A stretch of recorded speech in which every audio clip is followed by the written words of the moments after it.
What's happening, homie? What's happening with you? Bro, whenever I get to see you, it makes me smile, so I cannot complain. You, sir, are looking very exhausted. I'm feeling dangerous. Yeah. There's nothing like a dangerous man who's operating off about 4% energy. Let's get it. And because like actively hitting on you as well, so Anna's got to fucking watch out. I'm like right behind her, turning you that way. We're gonna, bro. I was just thinking, so if Soph and I broke up and Anna and Aaron broke up and Aaron and I then came out as gay and then fell in love with each other, I was just thinking about the sleeping arrangement because my bed is, I've got a queen size bed or a king size bed. You're not a small person and neither am I. So I was like, bro, for some reason, my thought was like, what size fucking bed would, anyway, I apologize. What are we talking about today, brother? We're talking about part two of what does it take to build a 200 plus studio. We're talking about the product and the process. Yep. So last time we spoke about the people.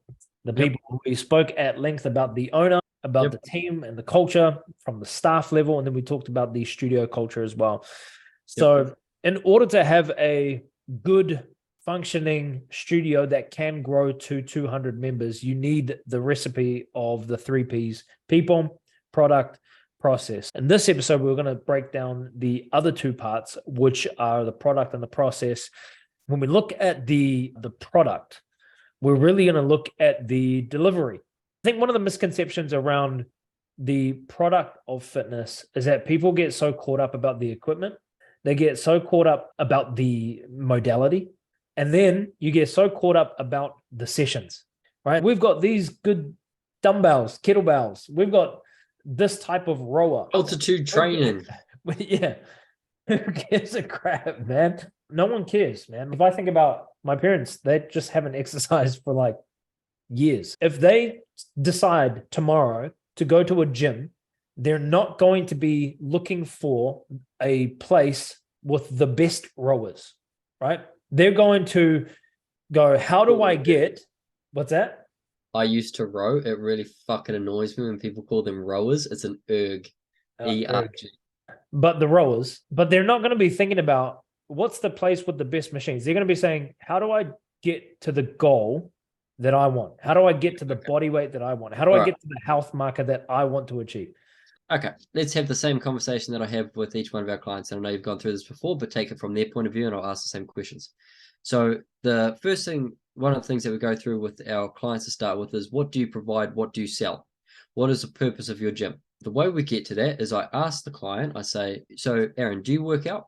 Yes. How many days a week? I work out 5 days a week. Okay, cool. Why do you do that? So that I can get strong. Okay.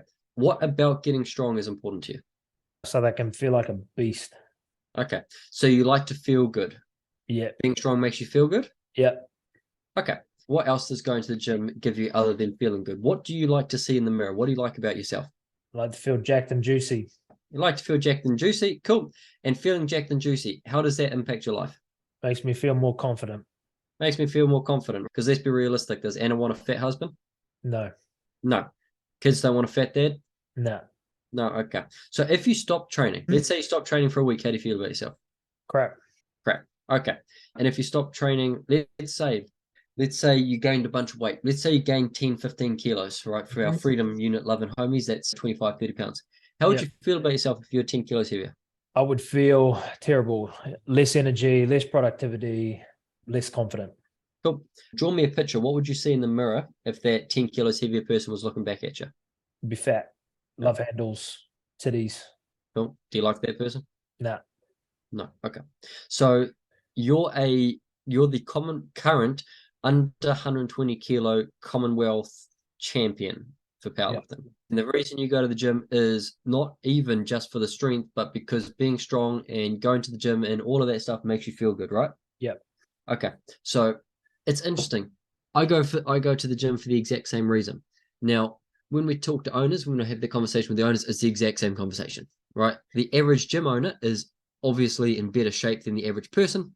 They go because they like to physically look good, and because they like to physically look good because it makes them feel confident. Yep. No one likes being fat. No. Right? They do all of that, which is awesome.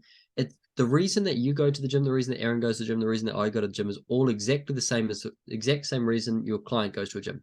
They don't go to your gym to lose weight and tone up, which is what what the typical one says. They go to your gym so they feel good about themselves. That's what you're selling. Yeah. That's your service. So the question is, what do we need to do in order to get our clients fitter, healthier, and stronger? Okay. What do they need? Bare basics. They need to move more and eat less. Cool. You could literally run a gym where you just have people run in circles and eat half as much, and they would probably get the same result. It wouldn't be as fun. F45, BFT, 9-round U-box, etc., etc. What they do best, it's not their program, it's not their workouts, none of that shit. What they do really well is make it enjoyable. Yeah. Bro. So for the people listening, Aaron and I don't do cardio. It's not in our repertoire. It's not in our dictionary. I just fucking don't. It's just not my thing. When we go to an F45 class, it's fucking fun. I enjoy it. Yeah. That's what you guys provide really well. But the question is, so what are we doing for our clients? Is we're making them feel better about themselves. The vehicle we do that with is through losing weight, toning up, gaining more muscle. So the only question we need to ask is, what do we need to do in order for that to happen? We need our clients moving more, preferably in a fun way. So that's your programming. Then we need them eating less, and then we just need them to do that for 12 months. That's it. Yeah. So none of your fancy equipment really matters. It's cool. You, like, as the owner, you should like that stuff because it's your passion. When Aaron and I go to a gym like Unrivaled, which is an awesome fucking commercial gym in Auckland here, we can appreciate the fact that they spent $1 million or $2 million opening that place up, and that the equipment is top notch. Yep. But my girlfriend doesn't notice it. No. Anna wouldn't notice it. No. Right? Wouldn't have a clue. Yeah. Wouldn't have a clue that understand. Yeah. And we're 1% of the 1%. Yeah. Know? And we're comparing their gear against top level Eleiko. Yeah. That's our mode of comparison. Is we're going, oh, our gym has a $10,000 rack. So let's compare that against a $8,000 leg press that can hinge up and down and do all sorts of different and it can be unilateral and you can change the angle of the actual weight. Sick. So we care about that. We care. And as a gym owner, you should as well. But the only real necessary question is, what do I need in order to have them moving more, exercise, and preferably have it fun? Yeah. What do I need to do to track and help them with their nutrition? And then what do I need to do to make sure they do that for 12 months? That's it. Yeah. That's what you provide. Correct. That then moves the conversation to where it really should go for these studios, which is the delivery of outcomes. Because if somebody's coming to you and they're going, how do you get me to my goal? Then the delivery should be, how do we get them to their goal? Not your session, not like squat tornadoes and sumo bicep curls out there. Sumo bicep curls. Sumo RDL into bicep curl. Yeah. Again, that's just about the fun component or the functional component. It's about delivering outcomes. Yep. So the question then becomes, what is the percentage of client success? So how many of your clients that are paying members actually get to their outcome? If they've said, we want to get to X destination, let's say that's 10 kgs down, we want to feel better about ourselves, we want to have more energy, we want to live a healthier lifestyle, what is the percentage of your clients that get to that outcome? There's a reason why you would have churn issues. It's because you're not getting people to an outcome. You're just delivering sessions. Well, to be honest, if you run group fitness and it's under 50%, you probably got a problem. If you got a big box, sure. Yeah, big box around 10%. To be honest, 10%, you're doing pretty good for a big box. But if you're running classes which are like pretty much done for you, you just have to show up and here's the system and here's the layout.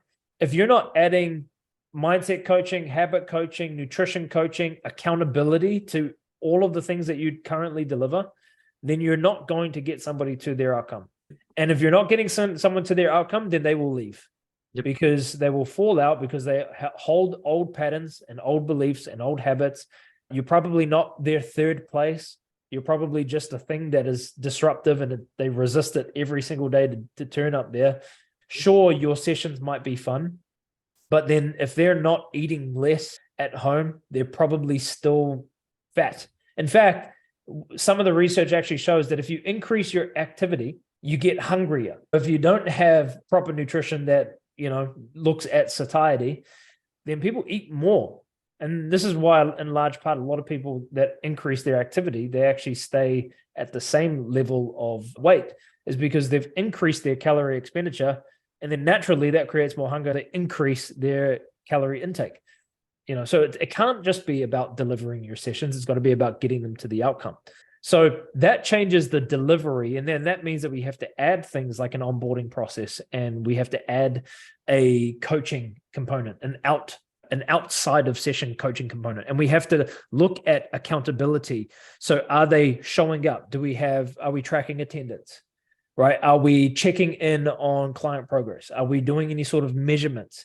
Are we trying to pull the community together to achieve a certain goal? One thing that we used to do with our boot camps is we used to add in all of the Tough Mudders. And so Tough Mudders, we would do the Spartan races, and we'd have a couple of those that we'd do all year. And because we were training all year round outdoors, people like to just get muddy and whatnot. We would go out and do all these Spartan races and whatnot.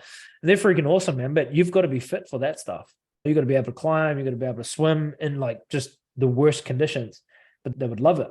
And it's totally in line with what we were doing. The other thing that we would do is we'd have people do their first marathon. We create all of these little milestones. Then we have our event calendar line up with those milestones. And then we're training to get people to those milestones, because we know if they're training for something, then they're going to inevitably look better, feel like they're accomplishing something. And that's the way that we'll track them throughout the year.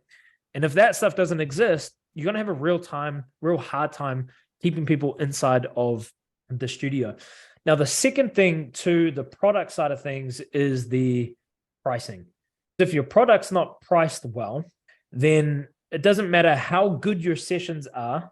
Even at 200 members, if you're not priced well, you're going to really hurt. And we see studios constantly undervalue their service and have a lot of limiting beliefs around the money exchange of their service as well, to the point where we have to actively talk about this inside of our program. Like, we've got to do business with the value proposition of your studio and what you actually deliver. A lot of the problem comes from the discrepancy between delivering a session and delivering outcomes. And because we're so focused on session delivery versus outcome delivery, I can totally see why you feel like there's a value gap. And I can see why you feel like it's not worth what you're charging. But it's a faulty belief system, because if you can really get someone to their outcome, we used to talk about the infinite offer value or the infinite value. And when you can drive someone to not be able to put a price on the outcome. So for a dad, what is it worth if in 5 years' time you're not a good dad to your kid? What's that worth? That's worth, I don't want to lose that. Cool. What is it worth then if we can reverse that? You are present, engaged, energetic. You look like a freaking boss. What is that worth? I can't put a price on it. Awesome. That's what we deliver. And where you can't put a price on it, that's what you deliver. It's one of the first questions I ask gym owners. So how much are you a week? And they typically say $50 a week. And I ask, okay, cool. Why are you $50 a week? And they say, and it'll almost literally every single time is, oh, that's about what everyone else in the area is charging. Yeah. Okay, cool. And I say, do you think $50 a week is quite a lot of money to charge clients? And they say, yeah. Sometimes they say no. And I say, okay, cool. Let's say you charge your clients $100 a week. Do you think that's quite a lot of money? And they say, oh, yeah, definitely. And I'd say, awesome. Do you think your gym's worth $100 a week? Would you feel comfortable charging people that? And they say no every time. And I say, okay, cool. And I run them through the exact same questions that we did at the start of this episode. I say, okay, so why do you go to the gym? What does it do for you? Et cetera, et cetera, et cetera, et cetera. Oh, it makes me feel real good. I say, awesome. Now, if you're anything like me, if you don't go to the gym for a week, you don't sleep as well. You're not as productive. You actually make less money, right? You are emotionally volatile, emotions up and down, and you don't feel as confident about yourself. Is that fair enough? And they say, yeah, that's pretty accurate every single time. I said, okay, if I could put a pill through the screen right now, that would give you all of those traits, just those mental ones, not even the physical benefits, not even the being strong and being fucking fit and not dying earlier and all that stuff. How much would you pay just for those things? Oh, heaps. Okay. How much is heaps? Like $1,000, like $10,000, like how much? Oh, I can't put a price on it. So, okay, cool. So the things that you get from the gym, you can't put a price on, but you're uncomfortable with charging $100 a week for it. Oh, there's no good answer, right? So as soon as you stop talking about the losing the weight and toning up, and you start talking about feeling better about yourself, Yeah. the value equation changes. Okay, here we go. Aaron, and I know you know the answer to this. What's the difference between a big box gym and a group fitness facility business model wise? What is it? What is it, Dylan? Perfect. All right. So a big box gym, and we both know quite a few people who own big box gyms. Fabulous. Big box gym, they want to charge as little money as possible and have you forget about the gym membership and never turn up. Correct. If they could, they would have you never ever set foot in the gym. That's the perfect business model for a big box. They want 1,000 members, and I know just from the owners that I know personally, they have about 6 to 8% of their members turn up a week. They have 1,000 members and they have 80 turn up a week. Group fitness, and if you're listening to this, you're probably a group fitness owner. If you had only 8% of your members turn up for 1 week, how would you feel? How worried would you be? Because you know instantly that every single one of them is canceling the next week. Yeah. You need less than 8% not showing up. Yeah. So you can't play the big box game because you can't compete with them on price. They're always going to be able to charge less. You can't compete with them on goal because everyone goes to them to lose weight and tone up. That's what you go to a big box gym for. Losing weight and toning up is valued by the market at the cheapest gym, big box gym in your area, which for us like is $7. Yeah. That's a City Fitness. I have a City Fitness membership, $7 a week. Yeah. Okay. So you can't play that game because from your client's perspective, what is the difference between you and a big box gym? And they say, oh, we have personalized training and we have classes and all these things. From your client's perspective, is that really worth 8 times as much a week? Probably not. Right? You go, all right. So what do you guys do? And you break it down and you come to the conclusion that you're a goal-orientated facility. You, like big box gyms, don't want you to show up. You guys need people to show up every single week, multiple times a week, every single time. Yeah. You're not about losing weight and toning up. You're about feeling better about yourself, which is the goal, and that is super valuable. And that means you can charge lots of money because if you can have everybody on the goal of wanting to feel better about yourself, you have much better lifetime value. They understand why they go to the gym. Like in recessions at the moment, which we're all on the planet in, the first thing that goes is a gym membership because people don't value it that much because their health is the last thing they care about when their mortgage goes up by $500 a week. So everyone starts getting rid of their gym memberships. But if your goal is to have if your goal for the gym is for everybody there to be feeling better about themselves, that's much higher up in their priority list. You're much less likely to get a cancellation. Everybody's got a singular journey and a singular path. You can charge way more for it. And because you can charge way more for it, people pay way better attention. And because they pay way better attention, they turn up more times a week, pay better attention while they are there, and get better results. It's a win. Yeah, 100%. And if you are arriving at your cost by looking at other people, they're all broke too. All of them are broke. They're all broke. What you're doing by trying to price yourself competitively is you actually commoditize the market further. And the big boxes will continue to play that game until gym membership is a ridiculously low cost. And if you continue to play that game, then you will need double the amount of members or triple the amount of members to be profitable. And if you can't even get to 200, you can't play that game. Yep. You've got to understand your value proposition and price accordingly. And the only gap is how you feel about that number. But it's got the reverse effect often of what people think. Is that price high, people pay attention and they actually get results. And if it stings them, that's what keeps them in the game, 100%. Because why would they waste their money? The final thing is the process. So the process ties into this whole thing because you've got to be able to optimize the 5 core systems of your business. The 5 core systems are advertising, sales, fulfillment, retention. Your business is always going to have bottlenecks in one of 5 or more of these 5 systems. But from a top-down view, we've got to be able to distinguish and discern the difference between those 5 systems. A lot of the time, people think that their marketing doesn't work when it's their sales. A lot of the time, people think that their sales doesn't work when it's their onboarding, or their fulfillment is not working when it's their onboarding, because onboarding is one of the biggest things that you can do to contribute to people staying longer, is how you actually get them started. And the same thing is true with your retention. Retention really comes into the long-term, the lifetime value aspect when we start looking at how do we get people those outcomes? How do we get them to show exactly what you were just saying, Dylan? How do we actually get them to show up? How do we get them to attend? We've got to break down our component pieces and then look at where's our strength, where's our weakness, where's the areas that are a blind spot to us, where are the areas where we lack knowledge, where are the areas where, coming back to the owner and the owner's operating system, is where do we have limiting beliefs inside of these segments? Where are we lacking the attributes, either from ourselves or from our team?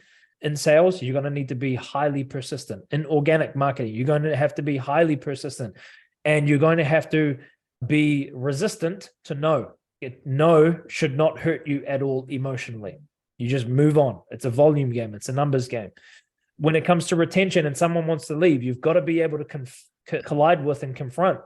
And if you don't do that, you'll just let people leave when it's not the best decision for them. You have to be able to collide with people when they disagree with, or they're wanting to opt out of a system. That's the attribute component. The character component is actually just holding the attributes consistently for a long period of time and then displaying that in habits and behaviors. And then the knowledge. Where's your knowledge gap in advertising? Where's your knowledge gap in sales? Where's your knowledge gap in onboarding, fulfillment, retention? And what I find is that the biggest knowledge gap is in the optimization of all of those systems. Like, people don't have the thought frameworks to actually go, we're not getting leads in. Because we're not getting leads in, marketing just doesn't work. What about your offer? What about the numbers? Like, why don't you look at the data?